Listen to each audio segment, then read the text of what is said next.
What is the biggest problem, or what are some of the biggest problems facing homeless people? I suppose on a very practical level, the biggest problem is exposure. You know, the worry is always that a hard snowstorm or cold rain is just someone's going to get hypothermia if they're stuck out without shelter. So, I mean, that's the number one issue is people who are sleeping on the streets are just so much more at risk of their elements.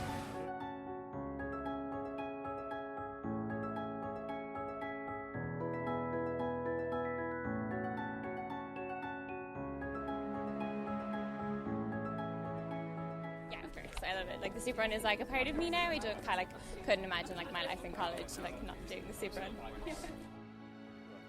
So basically we meet here under Front Arch at 8 o'clock every Tuesday and Friday. We head down to Chockvera on Gardner Street and there we meet with the other volunteers from Dublin. We split into our teams. There's 3 teams. There's one route that does the Grafton Street, one that does Temple Bar, and another one they take a car and they go up and down the quays. I suppose just the Soup Run's great because it's sort of like it's a real immediate sort of positive impact you make. If someone's cold, we give them warm clothes. If they're hungry, we give them food. We can give them a cup of tea. Like you can see yourself making a difference every time you go out, which I really love. So I think it's that sort of visual change you can make in someone's life, even on a basic level, like giving them a coat. So there's 2 different routes that the students would usually do. One goes through Temple Bar, and we have one guy, his name is Mark, who unfortunately has a heroin addiction, but we meet with him like every week, and he comes and joins us and he walks with us for a while.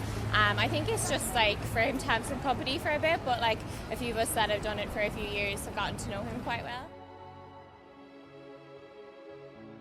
Time last year, maybe closer to Christmas, around the time of all the snow, we were doing this run and we were just crossing over the Halfpenny Bridge when we noticed a guy lying down on the ground, still snowing at this point.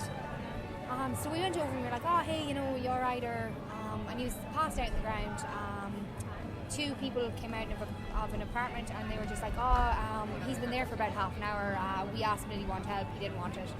So we were kind of like, okay, that kind of set alarm bells ringing really. So myself and Niall and one of the other volunteers, we kind of stayed with him.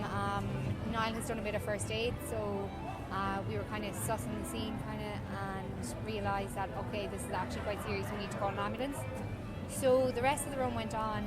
The 3 of us stayed with him, waited until the ambulance arrived. It was quite a busy night, a lot of ambulances drove past us, but it wasn't the one that we called. So we were there for about a half an hour waiting.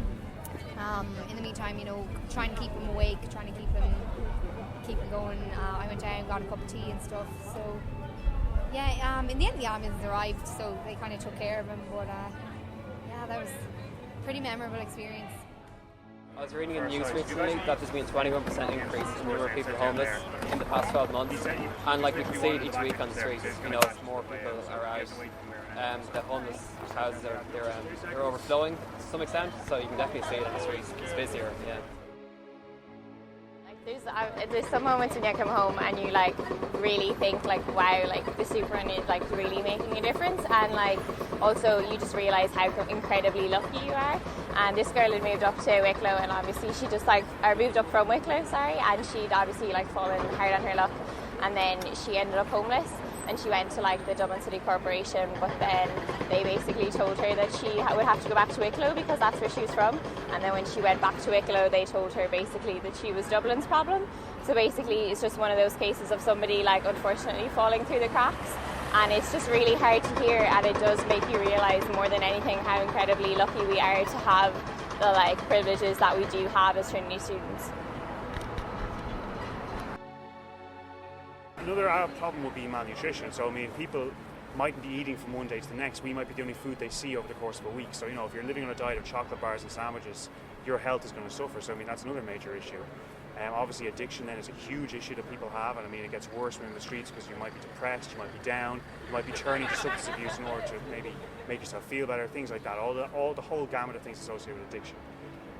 Other things might just be the experience of being on the streets can be quite destructive for someone's personality, for their confidence, for their morale. You'll have heard of the Focus Ireland claiming they've taken in 41 families every month since September. So for a family especially, if you've got 3 kids and you're stuck in one room in a hostel, it can be really soul destroying for parents, for kids, for everyone. So it's just the entire psychological impact of homelessness can be a huge and often unreported factor in breaking down families and breaking down people themselves. So that would be another major issue. The easiest way for someone who wants to get involved is to email souprun@trinityvdp.com, and then we will get back to you with all the details of how to go about getting Garda vetted and to do your vulnerable adult training. So once you've done that within the society, you can come along on Tuesday and Friday nights and volunteer with us.